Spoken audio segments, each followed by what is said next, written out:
아침의 매일 경제 시작하겠습니다. 저는 이상훈입니다.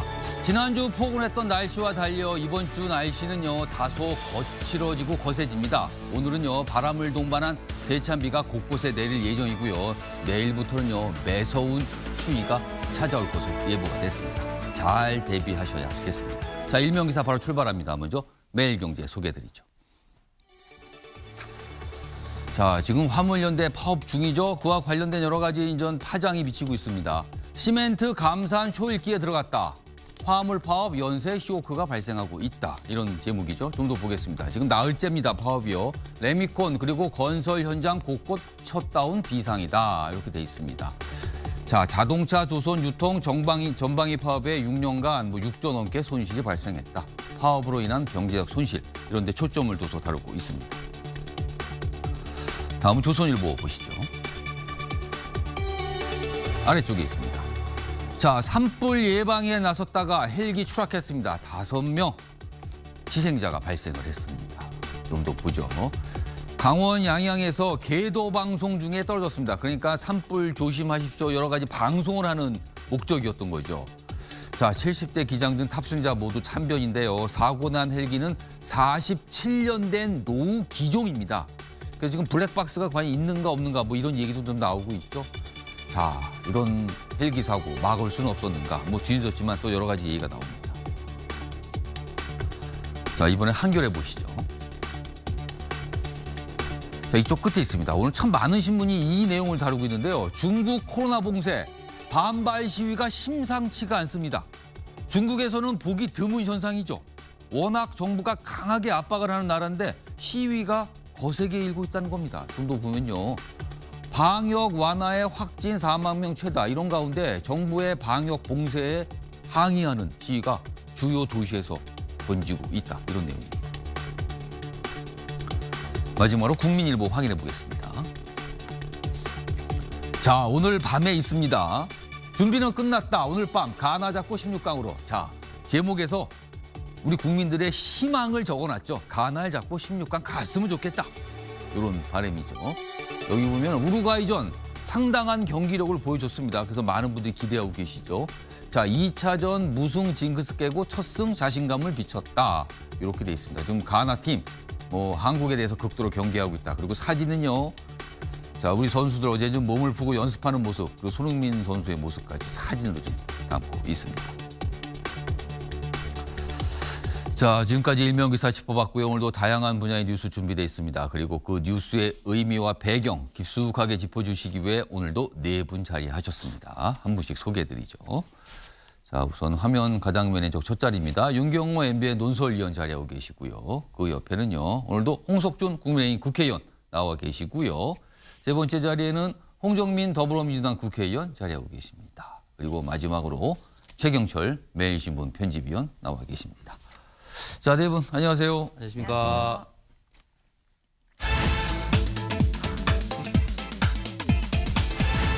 자, 아침의 매일경제의 첫 번째 이슈 키워드로 확인해 보죠. 교섭과 면담입니다. 자, 교섭과 면담. 뭐가 만난다는 거는 같은 뜻인데 약간씩 의미가 다르죠? 교섭, 면담. 자, 같은 현상인데 다른 표현들을 쓰고 있다고 합니다. 기사로 확인해 보겠습니다.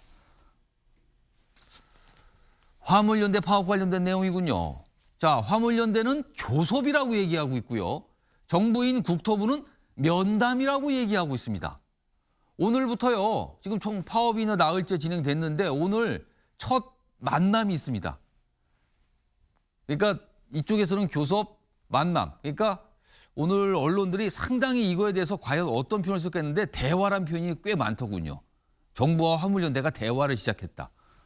자, 만나기도 전부터 신경전이다. 이렇게 돼 있습니다. 좀 더 보죠. 지금 가장 쟁점이 안전운임제를 어떻게 할 것인가예요. 이게 이제 기존 입장들을 양측에서 고수하고 있는데 이렇기 때문에 단기 내 파업 종료는 쉽지 않을 듯하다. 그리고요, 이 대화가 시작되잖아요.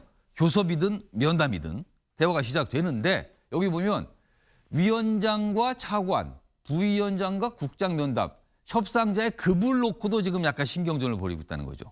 아, 각각 어느 정도 수준에서 당사자가 나와서 대화할 것인가. 이게 또 쟁점까지는 하지만 신경전으로 비치고 있다는 거죠. 이런 가운데 대통령실은요. 업무 개시 명령 발동 가능성을 시사하고 있습니다. 지금 검토하고 있다. 뭐 이런 내용을 좀 밝히기도 했습니다. 뭐가 대화는 시작되는데 쉽게 풀리지는 않을 것 같다. 뭐 이런 거죠. 방점 그렇습니다. 자, 그럼요. 이와 관련해서요. 어제 대통령실에서 관련 브리핑이 좀 있었는데요. 들어보겠습니다. 집단의 힘으로 민생과 국민 경제를 직접적으로 위협한 데 대해 국민의 편에서 대응할 수밖에 없다는 점을 다시 한번 강조해 드립니다. 자, 좀 꽤 오랫동안 화물연대 관련 뉴스가 많이 나왔죠. 그리고 시청자 여러분께서 많이 접해 보셨을 거예요. 그러나 뭐 이런 일이 있었습니다. 이런 일이 있으면 주로 이런 뉴스가 많거든요. 그래서 좀 정리하는 기회를 좀 아침에 매일경제가 마련했는데요. 쟁점과 지금 현안이 무엇인가 이걸 좀 정리했습니다. 화면에 있습니다. 자, 지금 쟁점은 안전운임제입니다. 안전운임제요. 이 안전운임제가 쉽게 말씀드리면 최저임금과 비슷한 거예요. 화물 운송을 하시는 분들, 그러니까 지금은 이 대형 트럭에 이제 소유하시는 분이 화물 운송 직접 하거든요.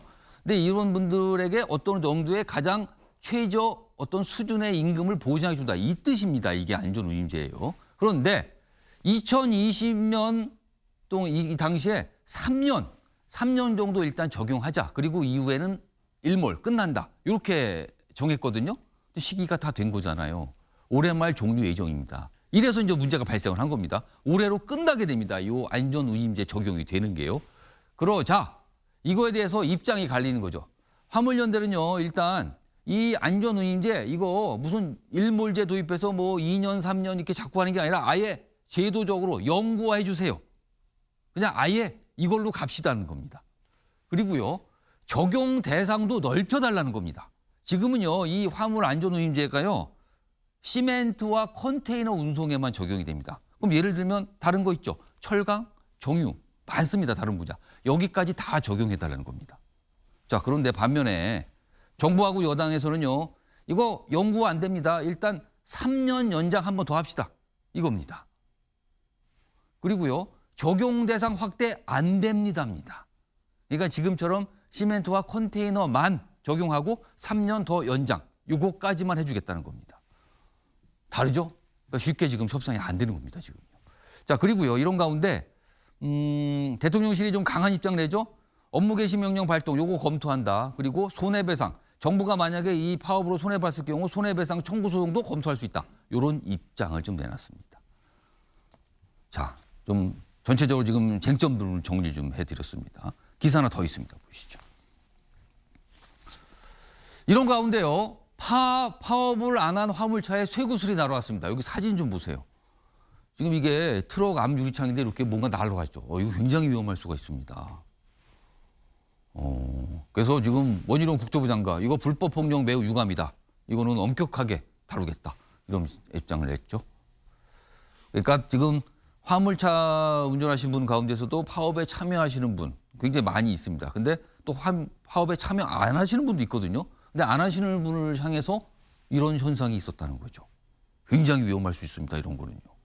자, 이 얘기 좀 해보겠습니다. 오늘 여야 국회의원 두 분 나와 계신데요. 뭐 지금 여야 입장이 좀 상당히 다르긴 합니다. 우선 국민의힘, 여당인 국민의힘의 홍석준 의원께요. 네. 일단 화물연대가 주장하는 영구화, 그다음에 적용대상 확대. 이거 어떤 의견이십니까 지금? 예, 일단 그 화물연대 지금 총파업으로 가뜩이나 예. 그 지금 현재 대한민국 경제가 안 좋은 상황에서 많은 국민들이 지금 걱정을 지금 하고 계시지 않습니까? 예. 잘 아시는 것처럼 화물연대는 노동조합이 아닙니다. 화물 차주 한 분 한 분이 개별 사업주로 돼 있으신 거죠. 예. 그렇기 때문에 노동조합에 인정되는 소위 말해서 노동 3권, 단결권, 단체 교섭, 단체 행동권에서 교섭의 대상이 아닌 거죠. 그래서 그렇기 때문에 정부에서는 면담이라고 쓰는 겁니까? 그렇게 하고 있고 이제 화물연대는 교섭이다. 뭐 이렇게 하고 있는데 일단 화물연대가 지난 6월 달에도 이미 한번 총파업을 했습니다. 예. 그래서 같은 해에 2번 파업을 한 것은 상당히 지금 이례적인 현상인데 이것은 결국 민노총에서 좀 주도를 해서 지금 연말 정부 전체의 어떤 흔들기 차원에서 파업 분위기를 몰고 가고 있는데 예. 일단 지금 안전운임제가 사실은 생겨나게 된 2020년 3월 달 문재인 정부 결정이 굉장히 지금 나쁜 선례를 지금 남겼습니다. 아. 방금 앵커께서도 말씀하신 것처럼 안전운임제는 EU의 안전운임제를 따왔는데 예. 그러니까 안전운임제의 목적은 너무 과속을 하지 말고 안전속도를 지켜서 사고를 방지하자는 것인데 예. 우리는 이상하게 그게 안전운임제의 명분으로 그런 최저임금제와 비슷한 어떤 최소의 어떤 수입을 화물 예. 자동차에게 뭐 어떤 화주의 어떤 그런 거하고 관계없이 보장을 해라 예. 이런 걸로 해서 시작이 되었습니다. 예. 그래서 이제 3년의 어떤 한시적으로 적용이 된 사항인데 이것을 영구적으로 주장을 하는 것은 시장 경제의 어떤 사적 자체의 원칙에 예. 의해서 예. 개별 화주와 화물 자동차 사업주 간의 어떤 계약으로 이루어지는 대원칙에서 이거는 있을 수 없는 이야기고 예. 그다음에 지금 품목도 보면은 예. 애초에 품목이 시멘트라든지 특히 또 컨테이너로 한 것은 어떤 그런 안전의 문제, 특히 그 화물의 어떤 발생의 예. 양이 조금 고른 어떤 그런 걸로 돼 있는데 나머지 품목들 예를 들면 철강이라든지 이런 품목들은 경기에 따라서 굉장히 화물 발생량이 좀 차이가 많이 예. 납니다.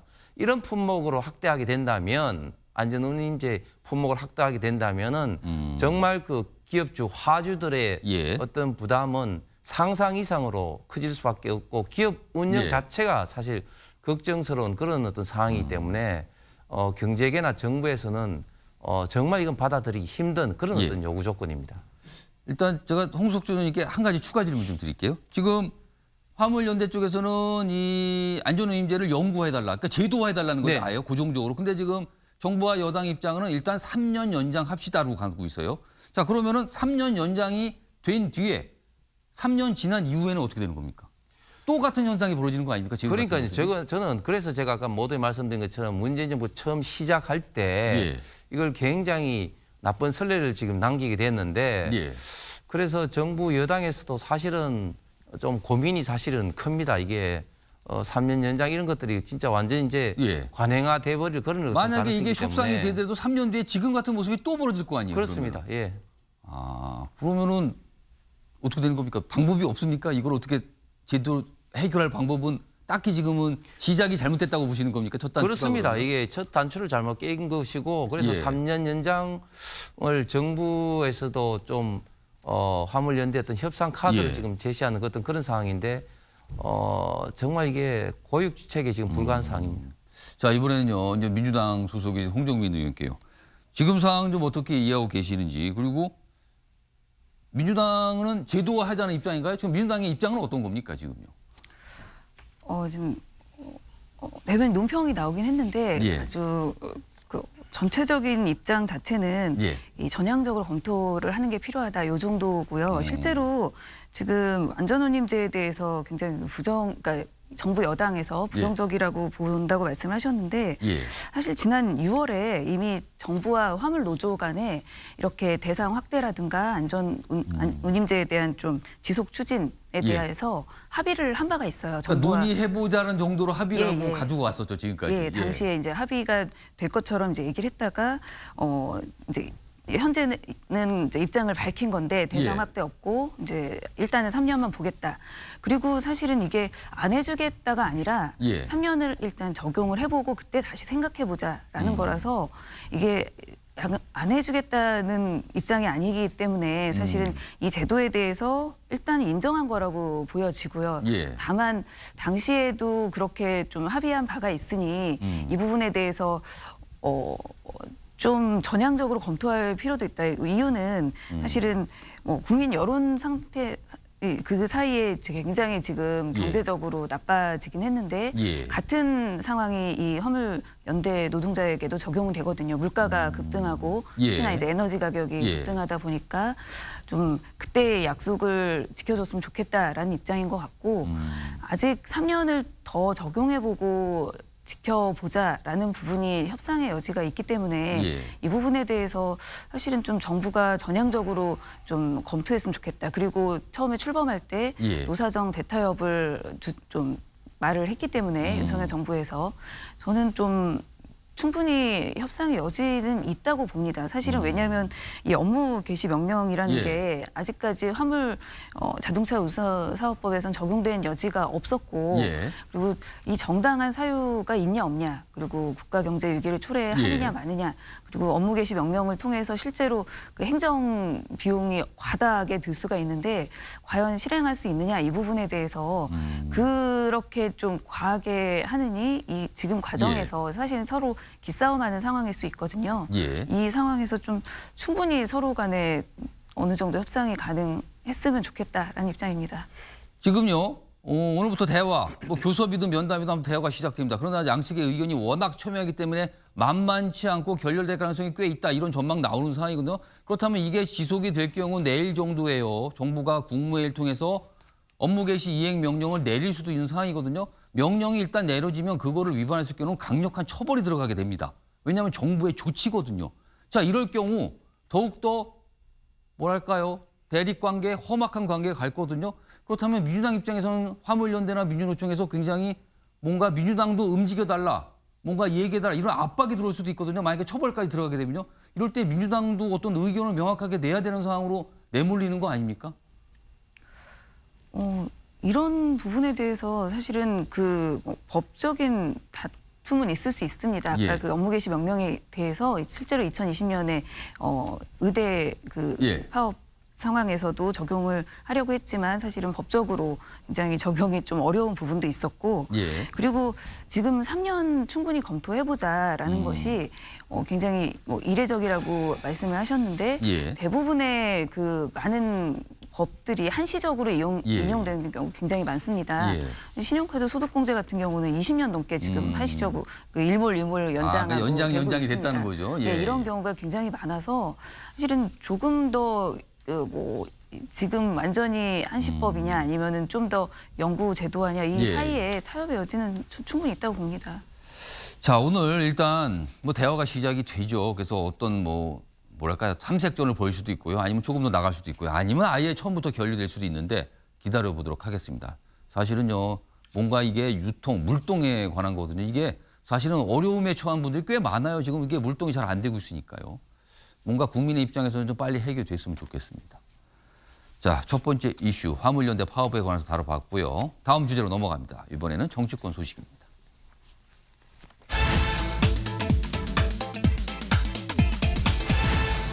이번 키워드 확인해 보죠. 관저 정치입니다. 관저 정치. 여기서 말한 관저, 대통령 관저를 말하죠. 최근에 입주가 됐죠. 최근입니다. 자, 기사로 확인해 보겠습니다. 지난 금요일 저녁 윤석열 대통령과 여야 지도부의 만찬이 있었는데요. 당시에 원래 예고된 바로는 뭐 만찬 당시에 사진, 영상 뭐 이런 거 좀 발언도 좀 어느 정도 공개될 거다 했는데 사진도 공개가 안 됐어요. 다 공개가 안 됐죠. 그러니까 주말 동안에 그렇다고 언론사 뭐 기자들이 가만히 있습니까? 취재하죠. 무슨 얘기 있었습니까? 뭐 했습니까? 어떤 장면이 있었습니까? 다 물어봅니다. 그러나 조금씩 모자이크처럼 나왔습니다, 지금요. 그래서 오늘 보도 내용도 모자이크처럼 돼 있어요, 지금요. 그중에 한 보도인데 이런 내용이 있군요. 윤석열 대통령 새벽 5시에 일어나서 조간신문 보는데 무슨 3시까지 첨당동에서 술을 마시겠습니까? 뭐 이런 얘기를 했대요. 최근에 굉장히 논란했던 내용에 대해서 이런 대화주가 오갔군요. 왜냐하면 금요일 날 저녁 만찬이요. 7시 정도부터 10시 넘어서까지 3시간 넘게 진행됐거든요. 굉장히 오래 한 겁니다, 만찬은요. 근데 이런 얘기도 대화에 나왔다고 하네요. 본인이 어떻게 보면 해명을 한 건데 또 어떻게 보면은 이른바 야권에 대해서 이렇게까지 얘기했으니까 뭔가 불쾌하다 또는 탐탁치 않다 뭐 이런 분위기가 있는 거 아니냐. 이 대화를 통해서 뭐 이런 것도 해석이 가능할 것 같아요. 여기 보시면 여당 지도부 회동 때 술자리 의혹을 일축했다 이렇게 돼 있습니다. 여러 가지 얘기가 나오는데 이런 가운데 이 만찬에 대해서 야당에서는요. 협치하고 취재를 거부하더니 비밀 만찬만 한다. 한심하다. 또 이렇게 갖고 또 지적하는 논평을 좀 내놨습니다. 자, 그럼요. 이와 관련해서 민주당에서 어제 내놓은 논평 하나 있거든요. 들어보시죠. 협치를 포기한 정부 여당의 한가한 비밀 만찬이 한심하기만 합니다. 국민 앞에 야당과의 협치를 약속했던 대통령입니다. 하지만 대통령실과 여당 간의 화합만 강조했다고 합니다. 그러니까 지금 민주당의 얘기는요. 아니 왜 여당 지도부와가만 만찬을 하세요? 야당 지도부도 있습니다. 왜 우리는 연락도 없습니까? 약간 이런 내용이 깔려 있어요. 지금 바탕에요. 자, 이런 가운데요. 다음 기사 보시죠. 윤석열 대통령 여당 지도부 회동 전에, 그러니까 25일 저녁 만찬 이전에 며칠 전이라고 좀 알려져 있죠. 권성동, 장제원과 만찬했다. 지금 권성동 의원, 장제원 의원 이른바 뭐 친윤, 뭐 윤핵관 대표적인 인물로 꼽히잖아요. 그러나 지금 지도부에는 포함되어 있지 않습니다. 근데 따로 불러서 만찬을 했다. 이런 내용입니다. 그러니까 친윤계 의원들과 따로 불렀다. 사실 어제 이 기사가 오후에 나왔는데요. 근데 뭐 부부 동반했다는 얘기까지 나왔거든요. 근데 확인은 안 됩니다. 왜냐면요. 여기 뭐 당사자분들 연락이 안 되거나 그리고 연락이 되신 분은 또 부인하신 분도 있거든요. 대통령실에서는 뾰족한 대답을 내놓지는 않았고요. 그래도 기사가 약간 좀 왔다 갔다들 해요, 다들. 근데 뭔가는 있었던 것 같긴 합니다. 뭔가는요. 왜냐하면 없었다면 없었다고 강력하게 부인을 할 거거든요. 근데 그 정도까지는 안 갔어요. 좀 더 보죠. 뭐 친윤계 불러서 만찬했다. 그리고 뭐 지인들과 한국으로 가기 전 시청도 했다. 다양한 인사를 초청해 의견을 듣는다. 그래서 관저 정치 아니냐 이런 얘기가 언론에 나오는 겁니다. 자, 이 얘기 좀 해보겠습니다. 윤경호 의원님. 일단 여러 관점에서 볼 수가 있는데 일단 여당 지도부만 따로 만난 거죠. 그리고 앞서서는 이 기사가 맞다는 전제를 깔게 되면 이른바 친윤으로 꼽히는 핵심 의원들을 또 따로 만난 거예요. 관저에서. 그리고 민주당은 불만 표시를 강하게 하고 있고요. 이 상황 어떻게 읽고 계십니까? 관저를 새로 단장해서 이사까지 했으니까 예. 손님들을 불러서 구경도 시켜주고 뭐 뭔가 그걸 계기로 예. 만남을 하는 거 전 뭐 충분히 있을 수 있다고 봅니다. 친윤계 의원들만 따로 부르는 거는 공개 안 할 수도 있다고 봐요. 그러나 지난 금요일에 있었던 여당 지도부를 관저에 불러서 예. 가졌다는 자리는 정말 사진 한 장, 영상 한 편 남기지 않았다고, 그러네요. 공개하지 않았다고 야당이 비판한 것, 저는 그 대목이 일리가 있다고 봐요. 그걸 왜 공개를 하지 않고 대변인이 브리핑도 하지 않았죠? 예. 그리고 이 시점에서는 여당 지도부라고 하지만 비대위원들 원외에 있는 비대위원들 뭐 원내도 있습니다만 들보다는 지금 이 시점에 국가 운영에 가장 필요한 게 뭔가를 과연 대통령과 대통령실이 생각을 하고 있나? 지금 국회가 열리고 있잖아요. 예산안 심의가 가장 그렇습니다. 현안 아닙니까? 예. 절대 안 된다고 했던 이태원 참사 국정조사도 왜 받아들였어요? 윤석열 정부 초년도에 예산안 처리 그걸 위해서 현실을 인정한 거 아니에요? 그렇습니다. 물론 유족들의 절절한 정말 가슴이 끊어지는 그 하소연을 외면할 수 없었겠죠. 예. 그러나 그거 이전에 정치는 정치니까 지금 가장 현안은 내년도 예산안을 어떻게 효과적으로 처리할 거냐. 그리고 기왕 받아들인 국정조사는 또 어떻게 예. 임할 거냐. 예. 예. 그리고 더 중요한 건 국가가 없었습니다라고 얘기를 하는 이태원 참사에 대해서는 예. 어떻게 풀어나갈 거냐. 재발 방지책은 어떻게 제시할 예. 거냐. 이런 중요한 현안들이 있잖아요. 그걸 어디서 해야 되죠? 국회가 해야 되잖아요. 예. 그러면 왜 국회 원내 지도부를 불러서 정말 국정의 현안을 논의하는 자리입니다라고 국민에게 보여주는 게 더 급하지. 새집 이사했으니까 지금 저 비대위원들 오세요. 3시간 20분 동안 저녁 먹으면서 술 한잔 합시다. 그리고 거기서 무슨 동물 얘기하고 축구 얘기하고 전 그거는 아니라고 봅니다. 이런 아픈 비판을 듣고 싶지 않았으면 예. 떳떳하게 공개를 했어야죠. 어떤 내용이 논의가 됐고 앞으로 야당과는 어떻게 예. 원내 지도부를 중심으로 문제를 풀어나가기로 했다라는 그게 바로 국민들에게 보여주는 국가 예. 운영의 비전이고 뭔가 철학 아니에요? 전 그런 거 없이 저렇게 친윤계 따로 불러서 만났다는 거는 전혀 확인도 안 되고 예. 이거 뒤늦게 지금 뭐 보도가 되는 거고요. 그다음에 여당 지도부라고 하지만 원내 지도부는 쏙 빼버리고 예. 주호영 원내대표 뭐 있긴 합니다만 뭐 비대위원들 그렇죠. 불러다 놓고 자리 갖고 이건 지금 시점에는 예. 참 적절해 보이지 않았다 저는 그런 생각이 듭니다. 자, 최영철 편집이요. 그러니까 일단 뭐 사진 한 장 공개가 안 됐다는 부분 지적해 주고요. 그리고 지금 이 시점에 여당 지도부, 야당 지도부는 빠진 거죠. 야당에서는 그 문제를 문제 삼고 있고요. 여당 지도부, 원내 지도부도 아닌 전체 지도부, 비상대책위원, 비대위원회 구성된 지도부를 불러서 만찬하는 거, 대화 내용 공개 안 된 부분. 뭐 이런 거 지적하셨어요. 어떻게 보셨습니까?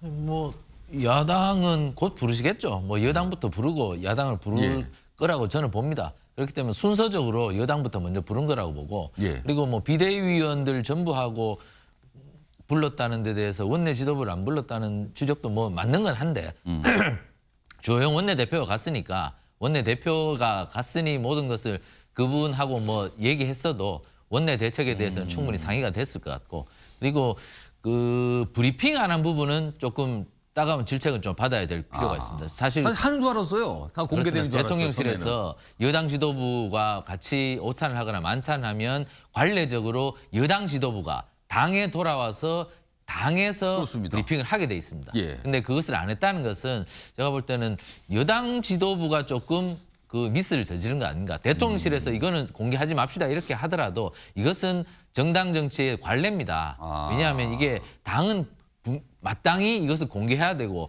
또 당 내부 구성원들한 당원들에게도 이것을 정보를 알려야 될 필요가 있기 때문에 예. 이 부분에 대해서는 조금 아쉬운 측면이 있다.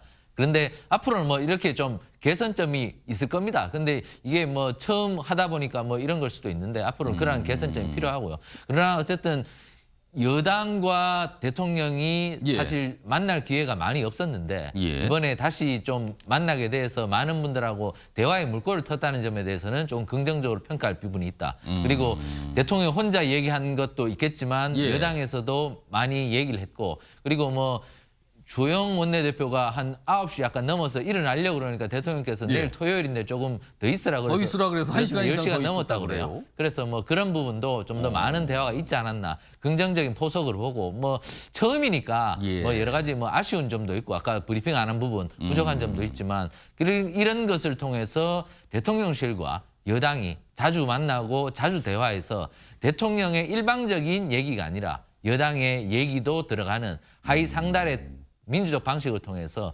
집단지성을 통해서 좀 더 여당과 예. 대통령실이 좋은 정책, 지혜로운 국정 운영이 있었으면 하는 것이 뭐 저뿐만 아니라 모든 사람들의 바람일 겁니다. 최영철 편집은 일단 여당 지도부 만났다. 그 자체도 평가할 만하다. 뭐 이런 평가를 내주셨어요. 이와 관련해서요. 지금 홍석준 의원님 그다음에 홍정무 의원께서 질문 좀 하나 드릴게요. 지금 최영철 편집위원이 살짝 언급하셨어요. 일단 여당 지도부부터 만나고 그다음에 야당 지도부는 따로 불러서 만날 것 같다라고 전망을 했습니다. 자, 여기서 말한 야당 지도부요. 야당 지도부의 수뇌부는 이재명 대표입니다. 자, 지금 이 시점, 뭐 시점 열정이 모르지만 윤석열 대통령이 지금 이재명 대표를 관저로 초청을 해서 오찬 또는 만찬을 해야 된다. 아니다. 적합하지가 않다. 왜냐하면 수사사항도 있겠으니까. 뭐 이런 거예요. 이 의견도 좀 정치권 갈리거든요. 홍석준 의원님은 어떻게 판단하십니까? 초청해야 된다? 아니다. 지금은 때가 아니다. 어떻게 판단하십니까? 이게 정치적으로 보면은 당연히 이제 야당 그 압도적 특히 이제 예. 일당의 대표를 초청해야 되죠. 근데 법적으로나 또 다른 또 측면에서 보면 예. 지금 이제 그 선거법상의 허위사실 공표를 지금 재판을 받고 있는 상황이고 또 대장동이나 다른 부분에 대해서는 곧 소환 예정인 당 대표를 초청하는 것이 어떨까 하는 그런 어떤 고민은 분명히 이제 들 겁니다. 오해나 혹시 또는 어떤 해석 뭐 이런 것 때문에 걱정이 된다는 겁니까? 그런데 이제 지금 이제 관저가 되고 난 다음에 저는 여러 가지 모습이 저는 나올 것으로 이제 기대하는데 예. 윤석열 대통령이 굉장히 저도 이제 선거운동 기간 동안에 많이 이제 만나서 이야기하고 같이 식사를 하면서 예. 느끼는 굉장히 좀 진심이 담겨진 그런 어떤 성품을 가진 예. 분이라서 아마 관저에 엄청난 사람을 아마 부를 겁니다. 그러니까 많은 사람을 부른다는 뜻입니까? 1차적으로 지금 야당을 안 불렀다고 하지만 벌써 그 국회의장단을 불러서 한번 예. 식사를 한번 했죠. 그렇습니다. 예, 그다음에 이제 여당을 부른 거고 조만간에 이제 야당도 부를 테고 관저에서 지금까지 대통령하고는 볼 수 없는 많은 분들을 초청해서 예, 예. 다양한 어떤 국민들의 좀 의견을 듣는 그런 어떤 모습이 많이 연출될 것으로 생각이 됩니다. 자, 이번에 홍정민 의원님. 지금 아까 영상으로 확인해 봤지만 민주당에서는 왜 여당만 부르세요? 야당은 뭐 관심 없으십니까? 소통 안 합니까? 약간 이런 거에 대한 불만 표시를 한 것 같아요. 논평에서. 만약에 윤석열 대통령이 이재명 대표 등 야당 지도부를 다 초청해서 뭐 오찬 또는 만찬을 관저에서 한다고 하면 민주당은 기꺼이 응합니까? 아니면 다른 형태의 어떤 조건 또는 아니면 불참 뭐 할 것 같습니까? 어떻게 보세요, 지금? 지금 이재명 당대표가 초반부터 계속 영수회담 하자 이렇게 말을 했기 때문에 예. 당연히 응할 거라고 봅니다. 근데 거기서 말하는 영수회담은 1대1 회담을 말하는 거 아닙니까? 그 1대1 회담뿐만이 아니라 예. 뭐 당연히 지도부 회담도 저희는 뭐 당연히 이렇게 청하면 예. 응할 자세가 돼 있다고 생각하는데 예. 지금 윤석열 대통령 보면은 뭐 부인하고 있으나 뭐 유인태 전 총장님 말에 따르면 인간 자체가 싫다 뭐 이런 식의 개인적으로 이제 거부감을 나타냈고 뭐 그런 보도 좀 나왔어요. 사실 예. 그런 발언을 했는가 안 했는가도 뭐 논란이긴 한데 보도는 있었습니다. 그렇죠. 근데 사실은 저는 그것 때문에 안 만나는 것 같지는 않습니다. 예. 왜냐하면은 뭐 지나놓고 보면은 그 당시 이준석 당대표의 경우도 매우 싫어했던 것 같은데도 예. 원하는 것이 있었으니까 대통령이 돼야 하니 대선 과정에서 굉장히 좋은 모습을 통 크게 보여줬거든요. 예. 윤석열 대통령이. 근데 지금 안 만나는 이유는 사실은 만날 필요가 없다고 생각하는 것 같습니다. 지금 윤석열 대통령은 지금 그 임기가 시작된 6개월이 넘었는데도 예. 특별히 하고 싶은 게 없어 보입니다. 어. 예전에 이명박 대통령 같은 경우는 예. 747 그리고 비판을 받았지만 그리고 박근혜 대통령은 창조경제라고 해서 본인의 이제 아젠다가 있었는데 이번에 저희 이제 같이 국회에서 심의를 하고 있지만 예산 정국이라든가 뭐 정부조직법도 마찬가지인데 뭐 여가부 폐지도 특별히 의지가 보이는 것 같지도 않고 그러니까 꼭 해야겠다라는 것이 없기 때문에 굳이 야당 대표까지 만나야 되나 뭐 이런 생각이 있는 것 같습니다. 그러니까 지금 대통령이 야당 지도부를 만날 필요성 자체를 못 느끼는 거 아니냐? 약간 좀 이런 설명이시네요, 홍정민 의원님. 그러니까 민주당에서 그런 시각이 있다는 겁니다, 지금요. 글쎄요, 기다려 보겠습니다. 어떤 뭐 초청이 또 어떤 있을지 없을지에 대해서. 다음은요, 지금 예산 처리긴 하지만 또 다른 갈래에서는요, 지금 국정조사 얘기가 합의가 돼서 진행 중인데 이게 또 심상치가 않아요, 지금요. 보겠습니다. 국정조사 시작부터 삐끗이다. 왜 그런가 하면요, 이상민 행안부 장관 파면 강대강 대치입니다. 그러니까 지금 야당에서 오늘까지 시한 뒀죠? 윤석열 대통령이 이상민 행안부 장관을 오늘까지 뭐 파면 또는 경질하라. 이게 지금 야당, 민주당 지도부가 시한 설정을 했어요. 오늘까지 답을 달라. 안 하면 단독으로 뭔가 진행할 수 있다. 이겁니다, 지금요. 여기 보시면. 해임 건의안 탄핵소추 시사했습니다. 그러자 여당에서는 아니 제사 지내기 전에 제밥부터 먹는 겁니까 지금? 여러 가지 이거 의미가 담고 있네요. 제사 뭐 제밥 이런 얘기를 꺼냈어요 지금. 그래서 국정조사 보이콧 가능성엔 선긋기를 했다 그러나 뭐 이런 겁니다. 지금 예산도 있고요, 정부조직법도 있는데 이게 좀 난항이 될 수 있다 이런 겁니다. 자, 그럼 이와 관련해서 여야의 목소리 준비했습니다. 들어보시죠. 윤석열 대통령은 참사 발생 한 달이 되기 전까지, 즉 다음 주 월요일까지 이상민 행정안전부 장관의 파면에 관한 분명한 조치를 내놓을 것을 강력히 촉구합니다.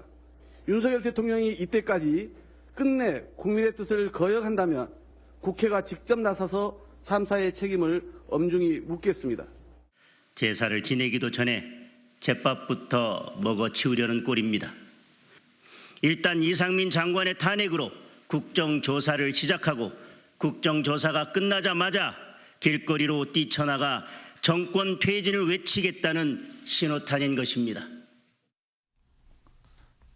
점잖게 말하는 것 같지만 듣고 보면 굉장히 험하거든요. 지금 내용들이요. 일단 홍종민 의원님. 그러니까 오늘까지 시한을 줬어요. 지금 야당에 민주당에서. 근데 지금 분위기로는 전혀 반응 없을 것 같거든요. 그렇다면 민주당은 이상민 장관에 대한 해임 건의안 카드로 가는 겁니까? 사실 지금 그 서울 한복판에서 믿을 예. 수 없는 압사 참사가 예. 발생한 지 벌써 한 달이 됐습니다. 예. 그런데 정치적으로 뭐 재난안전 총괄을 하는 이상민 행안부 장관인 전혀 책임을 지지 않고 오히려 그 재발방지 TF 단장으로 올라갔습니다. 예. 그리고 실제로도 지금 특수본에서 많은 수사를 하고 있고 행안부까지도 범위를 확대하고 있는데 그 이상민 장관 집무실은 또 빠져 있고요. 예. 그래서 사실은 민주당에서는 국정조사 말고도 이제 특검도 같이 동시에 요구를 했는데 이 부분은 이제 빠져 있습니다. 그래서 국정조사가 원활히 진행되기 위해서는 예. 이런 수사가 같이 동시에 진행이 돼야 되는데 이 부분에 대해서 행안부 장관의 그 협조가 이루어질 것 같다는 생각이 잘 들지 않고 이런 부분에 대해서 이제 책임을 물어야 된다라는 입장이고요. 예. 다만 이런 정치적 부담을 굉장히 느끼고 있을 거라고 봅니다. 실제로도 국민적인 여론이 지금 이상민 장관 왜냐하면 이 여러 참사가 있을 동안 뭐 총리라든가 예.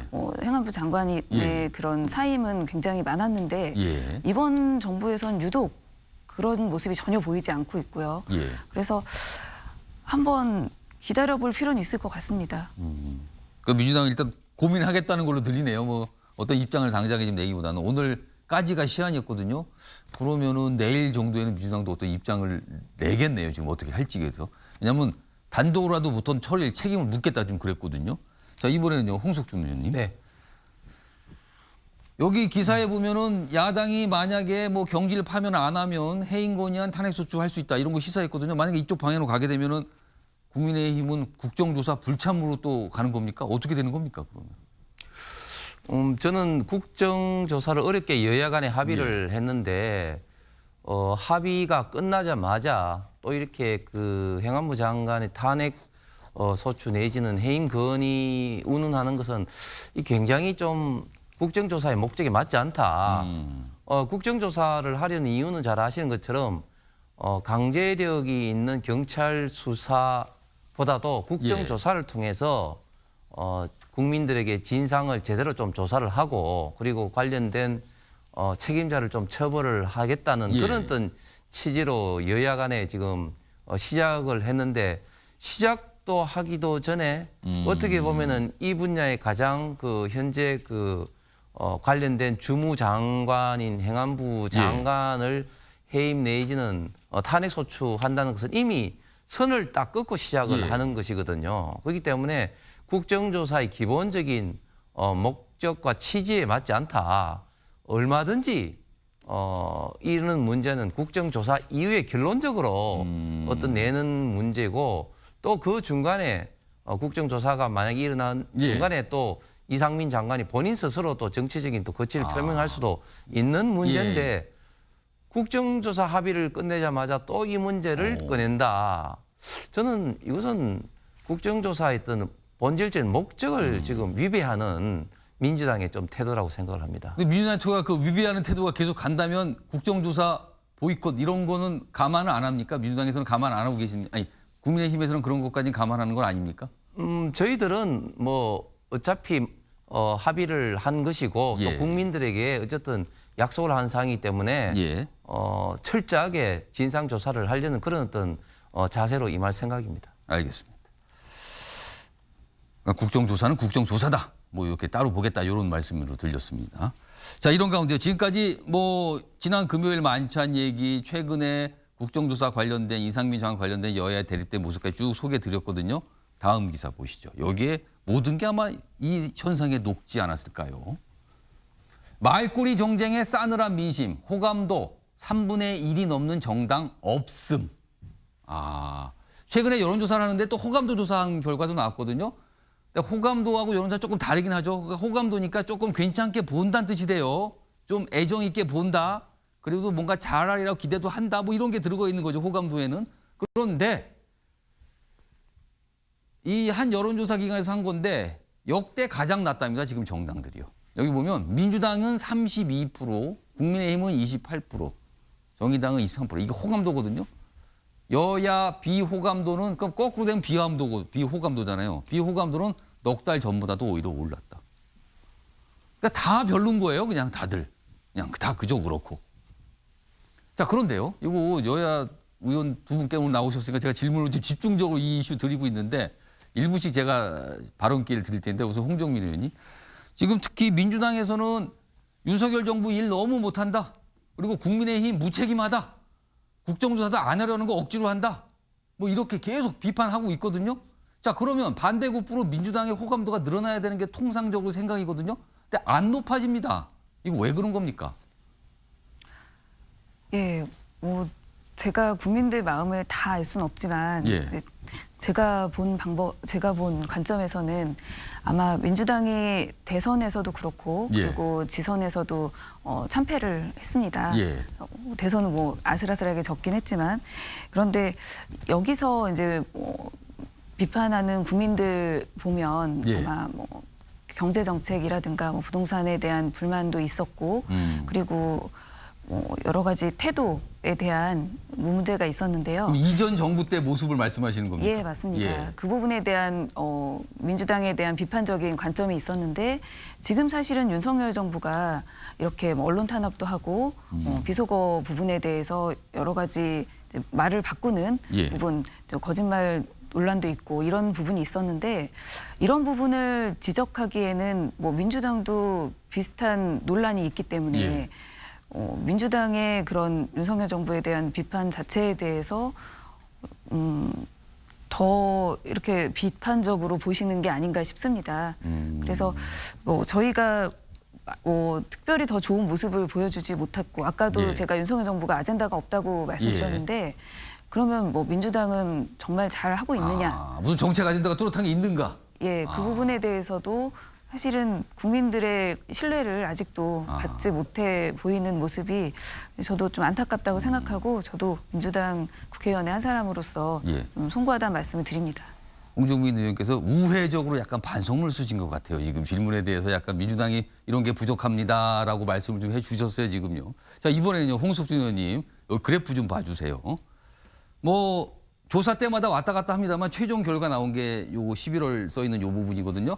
근데요, 국민의힘이 민주당보다 숫자적으로 좀 낮아요. 근데 국민의힘은 집권 여당 아닙니까? 집권 여당인데 호감도가 제일 야당보다 낮아요. 그리고 더구나 지금 민주당은요, 이른바 이재명 대표를 둘러싼 사법 리스크가 극에 달았다는 평가를 바꾼 상황이거든요. 굉장히 불리한 상황이거든요. 그럼에도 불구하고 국민의힘은 호감도가 30%도 안 되게 나옵니다. 왜 이러는 겁니까, 국민의힘은?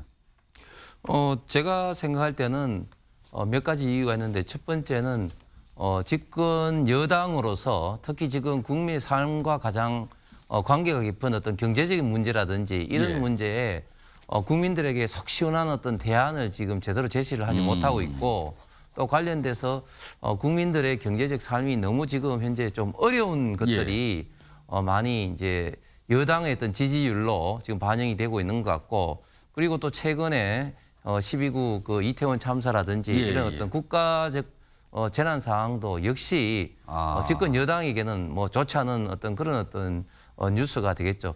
제가 그 이제 공무원 생활하다가 정치를 하면서 이 느낀 건 게 사실은 이제 양당이 마찬가지인데 진지하게 그 대한민국의 미래를 고민하는 이런 어떤 정책 이슈라든지 이런 것보다는 자꾸 이제 언론에 어떤 정쟁성 이슈라든지 말꼬리라든지 그런 것들이 좀 부각이 좀 된다든지 그리고 또 어떤 뭐 정책을 하더라도 사실 그런 부분은 또 파묻힌다든지 그런 것들이 사실은 누적적으로 또 쌓이다 보니까 국민들에게 정당의 좀 호감도가 조금 떨어지고 특히 요즘은 유튜브라든지 그런 걸로 인해서 소위 말하는 확정 편향적인 그런 정보가 하다 보니까 갈등의 골이 깊어지고 특히 또 일부 정치인들 같은 경우는 또 그런 것을 어떻게 보면 좀 이용을 해서 좀 자극적이고 어떤 설사 나중에 거짓말로 탄로가 나더라도 그런 이슈를 가지고 하는 것들이 특정 진영에 이제 좀 이렇게 하다 보니까 이슈가 자꾸 이제 그런 또 이슈로 몰리다 보니까 국민 전체적으로 봤을 때는 정당의 좀 지지도 호감도가 좀 떨어지지 않나 생각합니다. 예, 윤경호 의원께서 좀 발언 기회 요청하셨어요. 이런 예. 민심이 그러면 어떻게 표출이 돼야 될 거냐. 이렇게 거대 야당들이 실망감만 주는데도 선거철 가면 특히 국회의원 선거, 예. 지방선거 마찬가지죠. 가면 결국 이 두 정당밖에 찍을 데가 또 없다. 그렇게 또 선거가 군소정당들은 나오고. 예. 표만 분산시킬 예, 예. 뿐이고 결집력이 없다. 그럼 뭐죠? 선거법을 결국 바꿔줘야 되는 거 아니에요. 결선 투표제를 도입하고 예. 대통령이나 지자체장 뭐 등등은 그다음에 국회의원의 경우는 이렇게 거대 양당이 지역별로 또는 뭐 진영별로 나눠 먹는 거를 그대로 안위하지 말고 예. 정말 민심이 그대로 반영이 돼서 예. 뭐 중대선거구제든 아니면 비례대표제 뭐 꼼수로 실컷 욕만 먹었습니다만 조금 더 연구를 해서 중요한 건 그 밥그릇 나누기를 국회의원들에게 맡기면 안 되는 거죠. 예. 정말 객관 중립 제3자들이 1년 사시사철 지속적으로 연구를 해서 국가의 미래를 위해서 정말 예. 필요한 제도를 반영할 수 있도록 해야 되는 거예요. 제가 선거철에 하는 얘기입니다만 재미있는 얘기 하나 해드릴까요? 이런 식의 기존 정당에 대한 혐오도를 반영해서 예. 유럽의 몇몇 나라나 미국의 뭐 조지아주 같은데 인도 일부 지자체 이런 데서 도입해 놓은 제도인데요. 투표용지 맨 아래 노타라는 게 있습니다. 난 영어로 얘기해서 죄송합니다. None of the above. 위에 있는 후보 누구도 나는 지지하지 않는다. 마음에 안 든다 다. 마음에 안 든다. 아. 거기에 도장을 찍는 유권자가 압도적으로 많아지는 사태가 생길 수 있는 거예요. 그건 정당 정치, 기존 예. 정치에 대한 불신을 그대로 표출하는 예. 건데 그런 선거 방식 자체를 기존의 우리 의원님들이 받아들일 리가 없죠. 그렇다면 이런 민심이 어떤 식으로 그러면 표출이 돼야 될 거냐. 이렇게 불만만 예. 표시하고 말면 그럼 정치 발전이 됩니까? 안 되는 거죠. 두 정당이 반성하나요? 반성 안 하죠. 기득권인을 가진 거대 예. 양당이. 그러니까 그런 점을 조금이라도 반영하려면 결국 선거법부터라도 예. 고쳐라. 선거법부터라도 고쳐야 중소정당들이 설당을 마련할 수 있다. 촉구합니다. 근데 잘 안 바뀌죠? 이럴 때 정치권에 쓰는 표현이 있습니다. 적대적 공존입니다. 서로 적으로 삼는데 알고 보면 같이 살고 있는 거예요. 우리 정치권 이 표현 많이 들어왔습니다. 지금도 듣고 있습니다. 지금. 자, 다음 주제 넘어갑니다. 역시 키워드 있습니다. 확인해 보겠습니다.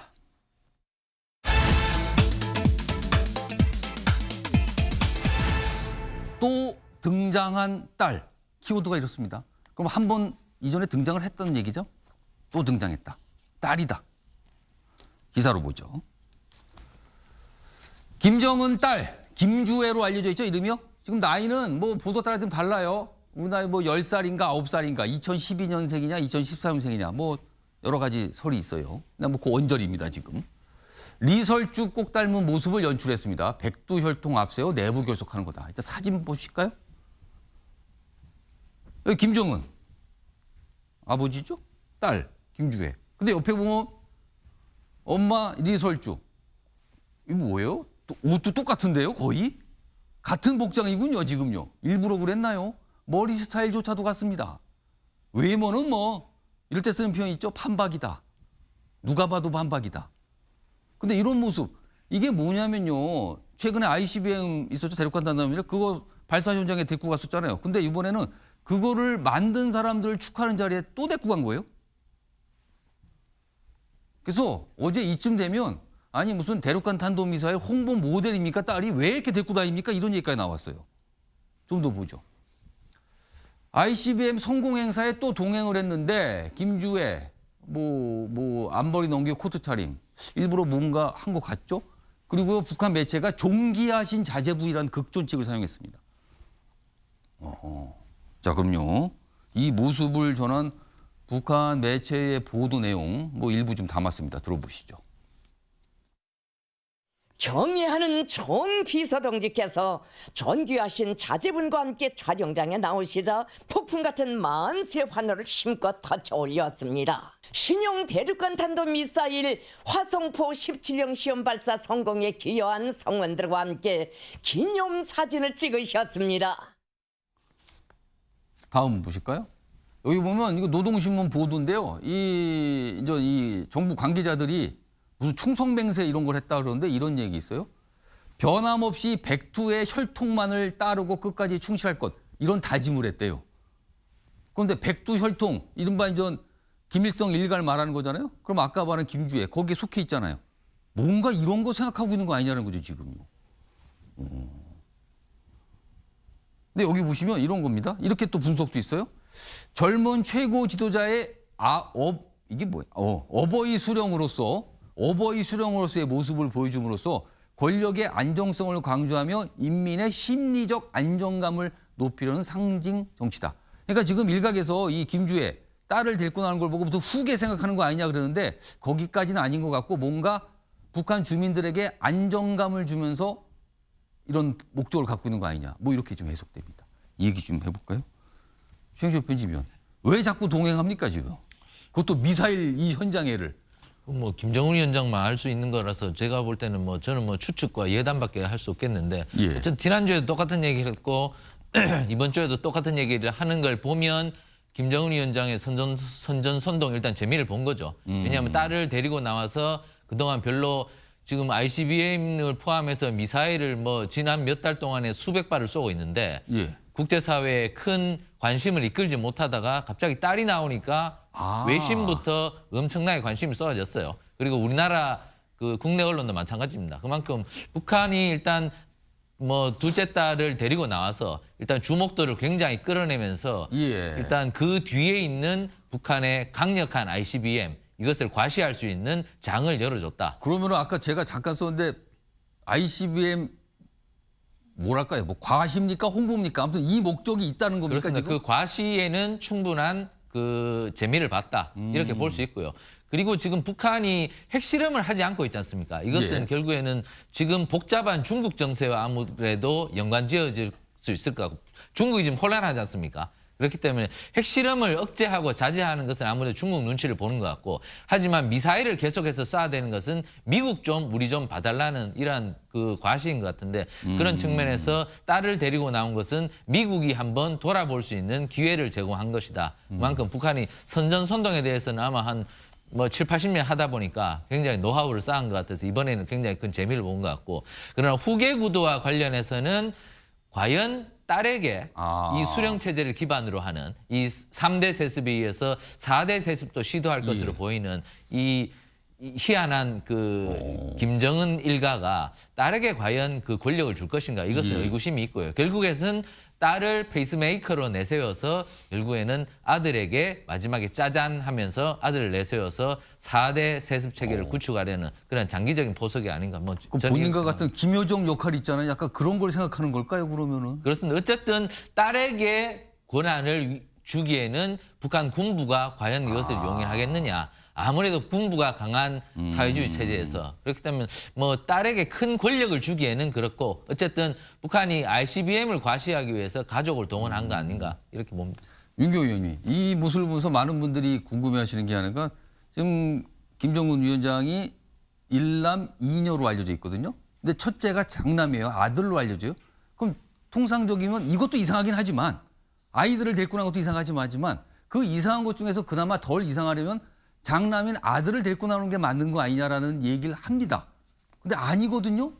이거 무슨 현상입니까? 그런 점에서 뭐 후계자 운운하는 건 상당히 조심스러워야 되지 예. 않을까. 그리고 9살 여자아이를 내세웠다고 그걸 후계자라고 얘기하는 거. 그렇죠. 저는 뭐 가끔씩 얘기합니다만 우리 국정원이나 통일부가 북한에 대해서 정말 얼마나 세세하게 예. 정확하게 분석을 하고 있느냐에 대한 아마 두 기관이 상당히 부끄러운 대목이 많을 거예요. 지난번에 그 어느 행사장에서 예. 나왔을 때 약간 해프닝이 됐죠. 예, 여러 가지로. 해프닝이 됐었던 것부터 김정은이 처음 등장했을 때 김정은의 이름조차 몰랐던 게 우리 정보기관의 모습이었잖아요. 예, 예. 뭐 일부러 그걸 감췄다 그러면 제가 존경하겠습니다. 예. 그러나 그런 정도가 아니라면 이거는 그냥 상식을 가지고 물론 북한은 상식이 통하지 않는 예. 집단이고 뭐 그동안에 해온 행태가 그렇습니다만 예. 미래 세대를 위한 결국은 투자다. 이 ICBM 아, 우리의 미사일이 체제를 지키려는 자위의 수단의 끝장판으로 이 ICBM은 미래 세대를 위한 투자였다라는 거를 강조하면서 결국 그 상징인 다음 세대 아이들 그 중에 이제 자기 딸 뭐 이런 정도로 그냥 해석해주면 그리고 저는 아까 정영철 의원의 얘기 중에 예. 포인트는 있는 것 같아요. 김주애를 데리고 나와서 온 세계의 주목을 받았잖아요. 그렇습니다. 지금 이렇게 보도가 되고 있거든요. 거기에 또 한 번 성공한 거다 그러면 그게 그 자체가 성공했으니까 아. 그게 먹힌 걸 또 알겠습니다. 써먹은 거 아닐까. 거듭 말씀드립니다만 제가 무슨 후계자일 가능성이 있다 이런 얘기는 나중에 또 머쓱해질 가능성이 굉장히 높다는 걸 알겠습니다. 서로 좀 자제했으면 좋을 것 같아요. 북한식 표현으로는 존귀한 자제분입니다. 그런 표현을 쓰는군요. 이 사진은 또 있네요, 지금. 아무튼 닮았습니다. 아주 많이 닮았습니다. 자, 다음 주제는 나라 밖 소식인데요. 그리고 코로나하고도 좀 관련이 있어요. 뭐 다뤄보겠습니다. 키워드 있습니다.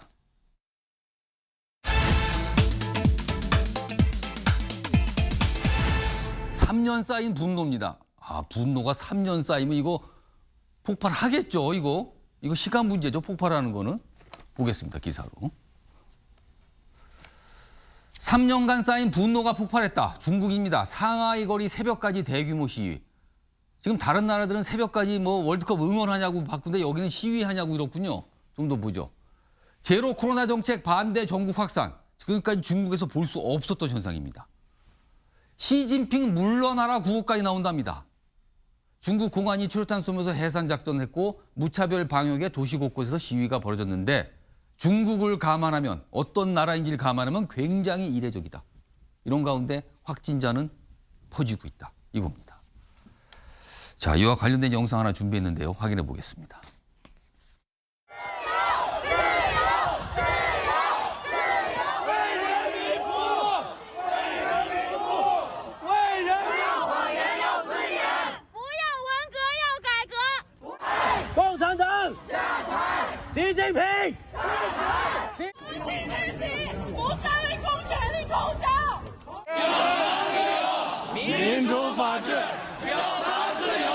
它的这个密接、次密接以及这些有可能感染的人，这就够了。我们不需要去进行全小区的一个大型的这种筛查，我们不需要这种大清洗。